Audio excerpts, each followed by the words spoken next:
précision, parmi le public, il y a des gens qui ont souhaité que vous envoyiez les diapositives en email. Ils ont besoin de ça. Merci beaucoup. Nous allons passer le micro à monsieur Denis Assoba, qui est le directeur général de l'ONG, enfin, le président de l'ONG Médoc Report. Je ne voulais pas parler à mon arrivée ici, mais j'ai beaucoup aimé ce que frère Béhiton a dit. Et je vais ajouter quelque chose. Je ne veux pas qu'on se répète.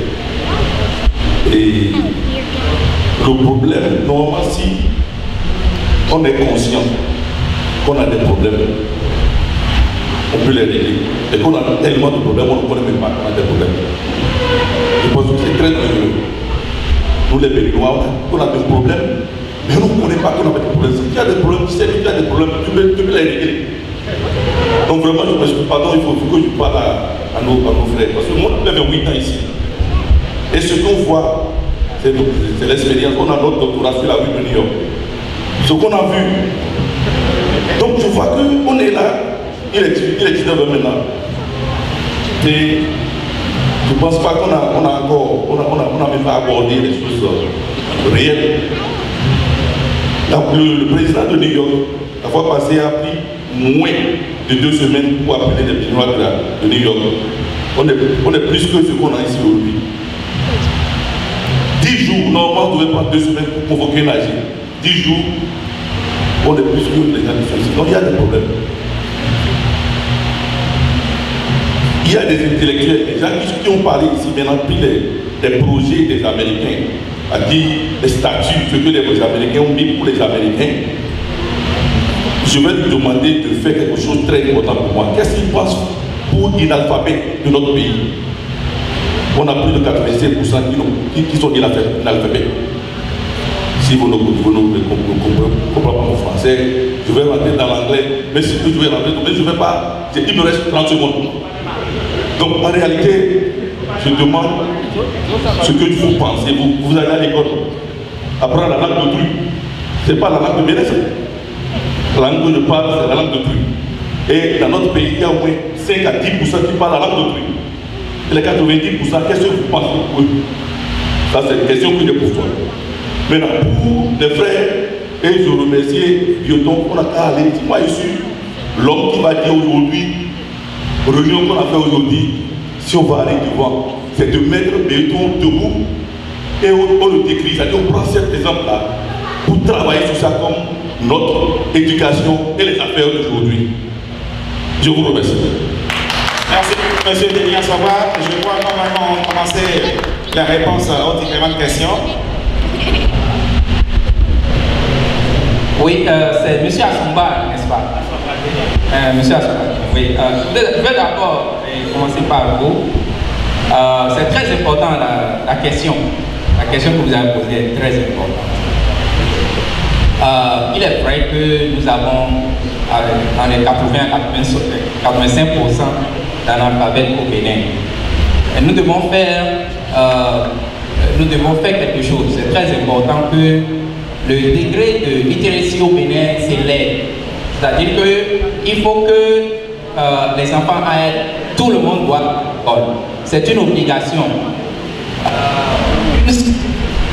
Une société qui n'est pas éduquée est une société vouée à l'échec.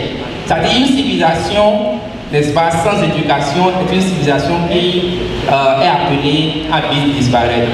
C'est important pour notre survie. C'est important vraiment pour le développement aussi. C'est très important. Donc nos enfants, nous devons les encourager. Si nous n'avons pas été à l'école par exemple, nous devons encourager nos enfants à aller à l'école. C'est très important. Ouais. Et il y a... c'est dommage que pour le Bénin, c'est un peu stagnant. Autant du PFB, il y a eu des efforts qui ont été faits, mais après, c'est devenu un peu difficile. Les gens doivent payer beaucoup d'argent vraiment pour aller à l'école, c'est pas facile. Mais c'est important. Le Ghana fait des efforts importants. Le degré de littératie du Ghana aujourd'hui est à peu près dans les 67%. Aux États-Unis, ici, c'est très élevé. En France aussi, c'est très... En France, actuellement, presque tout le monde a le high school diploma. Tous les enfants. Aux États-Unis, ils sont en train de faire l'effort. Donc, c'est ce que nous devons faire au Bénin. Faire en sorte que tous les enfants aient le high school diploma. Autrement dit, ne pas mettre de blocage pour ce qui concerne le bac. Donc, il faut des réformes. Les réformes doivent être faites au niveau de l'éducation nationale afin qu'on amène tous les enfants à avoir le bac. Ça veut dire quoi? Ça veut dire qu'il ne faut pas les faire échouer comme aux États-Unis ici.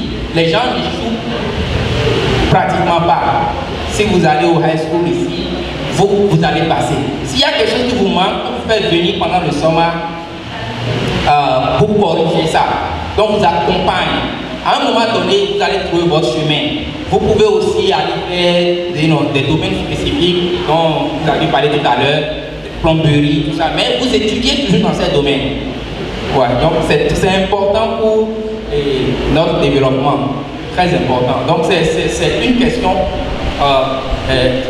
vraiment sur laquelle nous devons beaucoup réfléchir et aider les gens à faire quelque chose.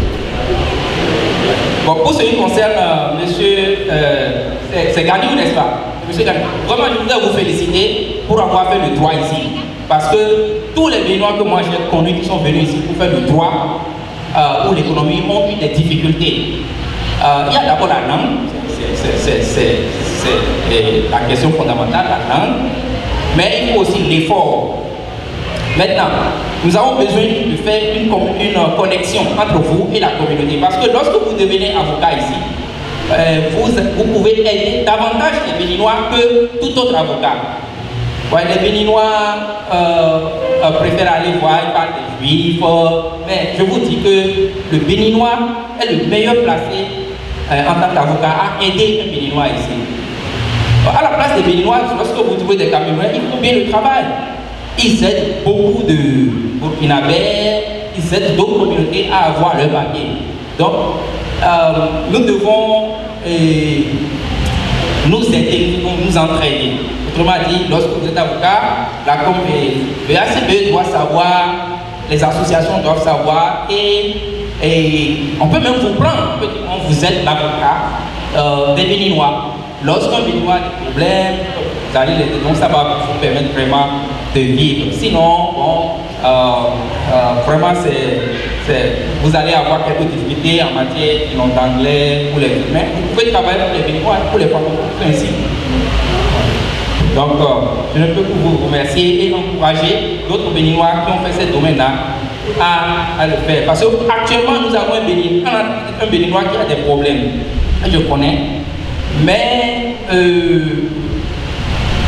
je l'ai encouragé à aller vers un avocat camerounais que je connais. Et il n'a pas voulu aller. Il a été vers un autre avocat qui est américain. Donc ça n'a pas marché, l'affaire n'a pas marché, ça a pris une autre ampleur. Il est revenu maintenant donc vers l'avocat francophone ou africain. Donc vraiment je vous encourage beaucoup. Pour ce qui concerne les 4 Béninois qui sont à Omaha, je connais des étudiants à Omaha. Il est vrai que beaucoup d'étudiants sont allés là-bas.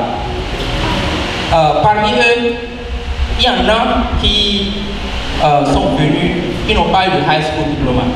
Mais ils ont fait des papiers comme quoi ils ont eu high school diploma. C'est très dangereux.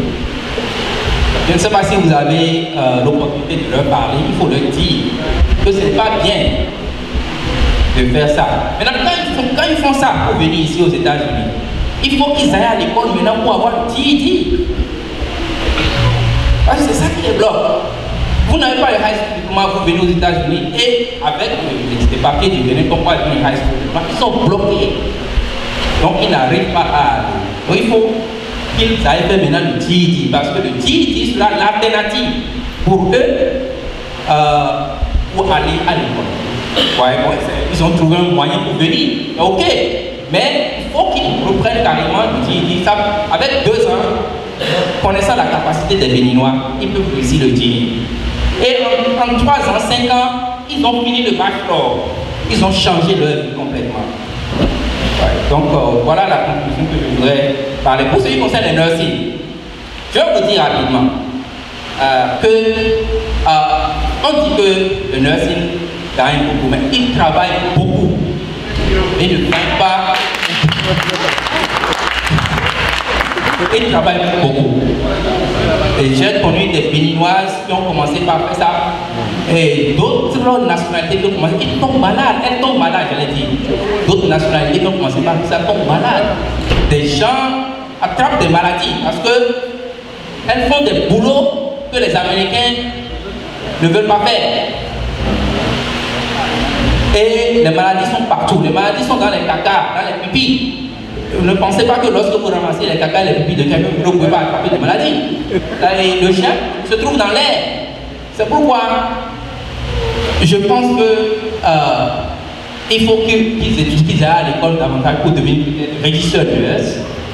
Bon, mais cela ne veut pas dire qu'ils vont gagner plus que les autres. Hein, parce que les États-Unis ici, vous gagnez par rapport à votre diplôme. Un régisseur nurse, par exemple, va gagner plus que quelqu'un qui a le CNA. Le CNA, n'est-ce pas? Voilà. Oui. Oui.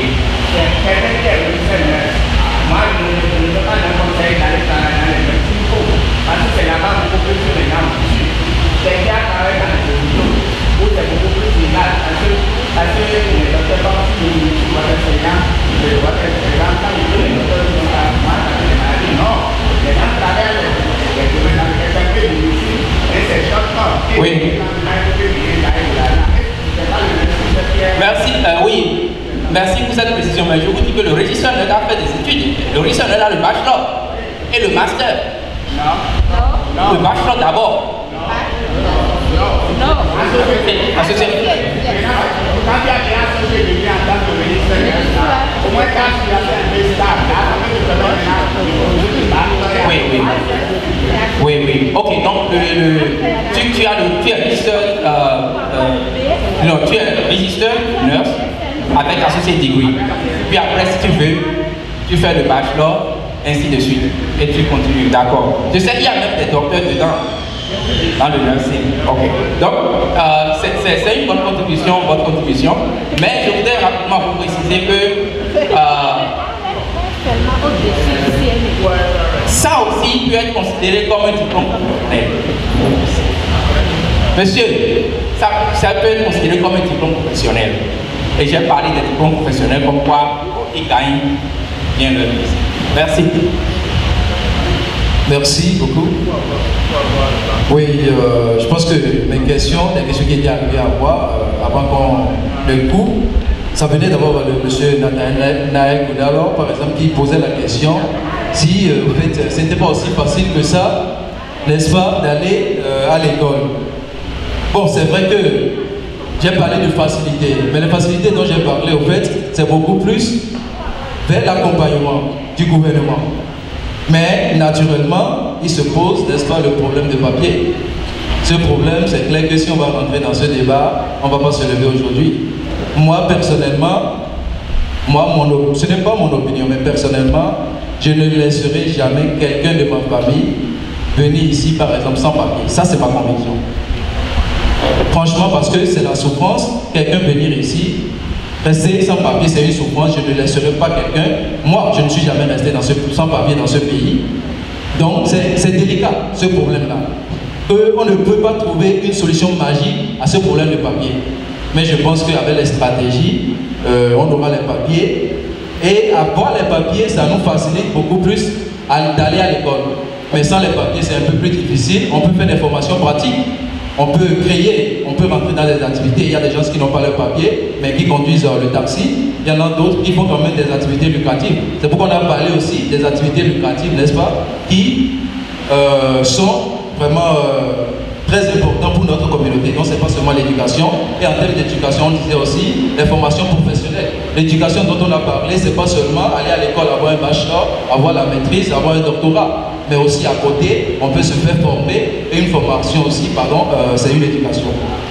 Alors, il y a le major qui parlait d'informations, c'est clair.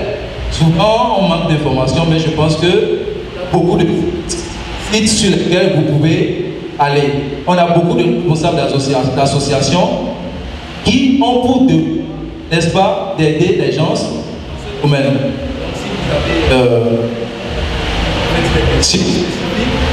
Il y a le DG par exemple, qui est là. Lorsque vous montez par exemple sur le site du Haut Conseil des Béninois de l'extérieur, il y a pas mal d'informations dessus. Il y avait le site de l'Alliance dans le temps, il y avait pas mal d'informations sur les éducations et tout, sur les avocats gratuits. Il y a des avocats gratuits par exemple dans ce pays. Il y a plein d'informations. Je pense que un peu, ça finira par venir avec le temps. Il y a M. Denis Bonobé qui a parlé du problème de situation légale. Je viens de brosser ça un peu. Il y a M. Moucharaf qui nous a parlé, il a plutôt contribué pour dire vraiment il faut, n'est-ce pas, la volonté, je pense, hein, pourquoi le Béninois ne peut pas aller, je ne peux pas aller colonier. Je pense qu'il a parlé de problèmes de mentalité. Il faut nécessairement que celui-là ait, n'est-ce pas, la volonté d'aller à l'école. Donc je ne vais pas, lui, il a apporté, en fait, il a contribué, donc c'est un apport. On ne va pas statuer là-dessus. Il y a M. Azadekon qui a parlé aussi, c'est une volonté d'étudier, c'est une contribution aussi. Alors, laissez-moi voir. Il y a le président Gagnéo qui a parlé de réponse aux emails. Bon, je ne sais pas à quel email vous avez envoyé ça, mais c'est clair que d'abord je vous présente nos excuses parce que je fais partie du comité d'organisation. L'email n'est pas arrivé à mon niveau, peut-être c'est arrivé au niveau du ACB, on ne sait pas. Mais on vous promet qu'à l'avenir, ça ne va pas se répéter. Vous avez apporté pas mal, vous nous avez donné pas mal de conseils, c'est des apports positifs. Positifs, donc on va essayer de les prendre et puis essayer de les appliquer aux éditions à venir. Merci pour vos contributions. Afficher les noms, tout ça, vous savez, je vais vous parler d'un problème de moyens. Comme je vous ai dit, je peux vous assurer que 50% du budget de cette fête a été financé par les organisateurs. On ne sait même pas encore si on va les récupérer. Donc il y a beaucoup à faire sur ce côté. Le cachet spécial qu'on voulait donner à cette journée, c'est qu'elle a été financée entièrement par les Béninois de l'extérieur. Mais je peux vous assurer que vous pouvez aller voir sur Bénin Info. On a affiché tout, ça n'a pas été facile. Beaucoup n'ont pas sponsorisé. On espère qu'à l'avenir, les gens vont le faire mieux. Parce que nous sommes rentrés dedans et c'est pas facile. C'est certainement à cause de ça qu'il y a certaines choses qu'on a été obligé de couper. Même le petit banner que vous avez vu là. C'est pourquoi j'avais fait des banners électroniques. On est obligé d'utiliser les moyens de bord s'il n'y a pas de financement à côté. Donc c'est un peu ça. Et comme je l'ai dit, nous on ne va plus attendre le gouvernement béninois pour venir nous donner l'argent aux États-Unis pour pouvoir organiser des trucs de ce genre. Je dis, mais quand même, c'est pitoyable. Donc je pense qu'avec le temps, ça va se corriger. Il y a un nouveau dynamisme, n'est-ce pas, qui se voit au niveau des acteurs de notre diaspora, et ça ne peut qu'être louable. Vous avez parlé aussi de bébé scholarship. Ça, c'est très important. En fait, si le budget qu'on a prévu pour cette fête, si tout le monde avait sponsorisé tel on l'a prévu, c'était déjà inclus. On quittait ici, on allait envoyer les emails aux gens pour qu'ils nous envoient leurs enfants avec des critères donnés. On donne des critères et on va sélectionner un enfant qui va gagner une bourse. C'est pas grand encore. Peut-être si on change de mentalité, les gens contribuent plus, on va donner des bourses de $10 000. Pour le moment, on est à $1 000. On va aller à Cotonou. On va aussi faire la même chose de l'autre côté avec 15 enfants. On l'a déjà fait en décembre passé. Le DG est là, il pourra peut-être statuer dessus après. Donc c'est des initiatives, mais on a besoin de l'accompagnement. Tout ce qu'on fait, c'est du bénévolat, notre temps, notre argent. C'est pas donné à n'importe qui. Je puis vous assurer, on ne dormait pas. 4 h du matin, je viens de vous parler de ma femme, mais elle a dit à un compatriote, "You steal my husband." Et elle a raison. Vous voyez un peu tout ça là, c'est pas facile. Il y a monsieur Firmet. Donc pour aller un peu plus dans le bébé scholarship, c'est juste que après on va vous envoyer les informations pour que vous puissiez contribuer, donner un peu pour que ça puisse être effectif. Il y a par exemple le VIP sponsor, VIP Reward, qui est aussi à côté, où on va gagner un billet d'avion. Ici ce soir, vous allez voir quelqu'un va gagner un billet d'avion si les conditions sont remplies pour que le VIP Reward en fait, soit effectif. Mais si ce n'est pas effectif, tout le monde sera obligé de récupérer sa caution. Et c'est seulement les VIP qui peuvent participer à ça. Pour être VIP, il faut être sponsor d'au moins $50. Vous êtes VIP, maintenant vous déposez une caution de $100, quelqu'un va gagner un billet. Si on dépasse 30 participants, à Cotonou, on veut accompagner celui-là dans son village. Pour aller dire voici 500 000 francs que votre enfant, que j'ai même par exemple, membre de la diaspora américaine, il est venu sponsoriser l'école, la santé, n'importe quoi. C'est pas grand encore, mais je pense qu'avec le temps, on va en arriver là. Donc, il y a M. Denis Atchadé qui a parlé, n'est-ce pas, Denis Assoba, pardon, il s'appelle Atchadé au fait. C'est son vrai nom. Son vrai nom, Denis Atchadé. Voilà, merci. Donc il a parlé, n'est-ce pas, qu'il n'y a pas beaucoup de monde. Vous allez voir tout à l'heure, la plupart des Béninois n'aiment pas venir parler. On veut venir danser. C'est un nouveau dynamisme qui est en train de naître. Tout le monde n'a pas cette patience-là, comme nous, de s'asseoir et de discuter.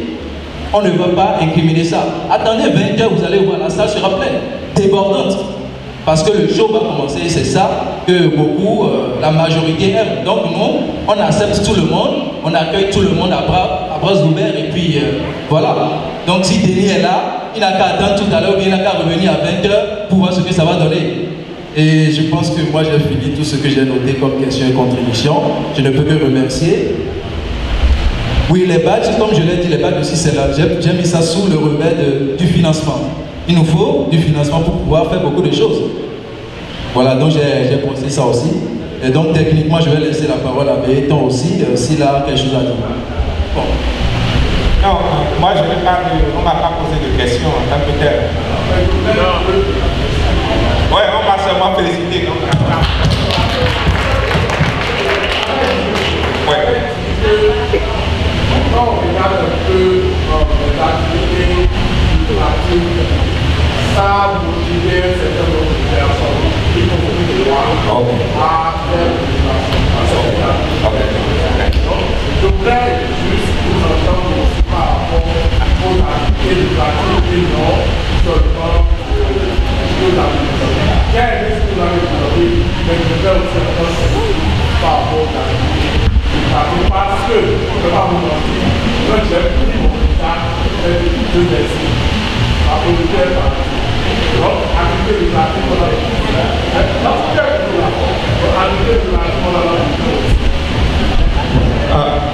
Ouais, et moi, je merci beaucoup et merci pour ceux qui m'ont félicité pour ce que j'ai dit. Et comme je l'avais dit, je le dis de mon cœur par rapport à ce que j'ai eu comme expérience en étant aux États-Unis depuis longtemps. Et j'ai appris à ne pas être trop académique parce que pour moi, dire à quelqu'un qui vient aux États-Unis, il faut aller à l'école, tu vas réussir la carte. Soyons sincères, ça dépend de ce que tu as appris avant de venir aux États-Unis. Et que si tu es venu aux États-Unis avec un diplôme, il faut encore savoir quel diplôme, est-ce que c'est associé avec comment les choses se font. Donc tu parles d'activités lucratives. Il y a plein d'activités lucratives aux États-Unis. Et tu n'as pas besoin d'avoir de grands diplômes ou trop d'argent pour le faire. Mais il faut savoir planifier par rapport à tes moyens présents. Qu'est-ce que je veux dire par là? Quand tu quittes le Bénin et tu n'as pas de l'argent, tu commences petit à petit. J'ai dit tantôt que moi je suis venu et beaucoup de gens peuvent s'étonner. Moi, mon papa est connu au Bénin. Okay? Il a été ministre plusieurs fois. Et je me souviens encore, quelqu'un, lorsque je quittais le Bénin, il était un ami à moi. Et je lui ai dit, ah, j'ai eu le visa et je m'en vais aux États-Unis. Et il dit, Bénin, papa est ministre au PFD Bénin. Il a volé l'argent du pays et c'est comme ça qu'il vous envoie. Maintenant, il va revenir être président dans le pays. Et que lui, il va rester là, il va rester pendant des années à devenir. Ça m'a touché et je lui ai parlé. Parce que quand je dis aux gens, ce n'est pas que je dis en train de dis du n'importe quoi ou bien de mentir. Moi, j'ai pris mon visa par moi-même. Ce n'est pas mon père qui m'a payé ça. De deux, je suis venu aux États-Unis. Mon père n'a pas payé un franc de mes études. Je l'ai dit tantôt, les études ont été payées par l'institution dans laquelle je travaille. Et je ne suis pas venu aux États-Unis légalement, monsieur. Je ne suis pas venu aux États-Unis légalement. Mais aujourd'hui, je suis américain. Je travaille pour une grande entité, je travaille pour les Nations Unies, je travaille pour le département fédéral. Et je ne suis pas n'importe qui dans mon bureau. Vous n'êtes pas réduit à un emploi de machin. Non, c'est pas. Mais parce qu'il y a certaines barrières qu'il faut refuser aux gens. Tu n'as pas besoin d'aller à de grandes écoles, tes parents n'ont pas besoin d'avoir de l'argent pour aller à l'école. Et je l'ai dit, il faut donner des informations aux gens. Et les informations aisées.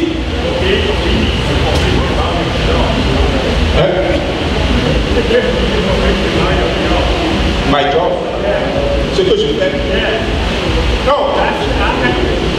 Non, mais moi, je travaille, je suis financier, je suis advisor pour, comment on appelle, le second ministre de la Santé des États-Unis, HHS, Commissioner of FDA. Je suis l'advisor en finance de ce commissioner.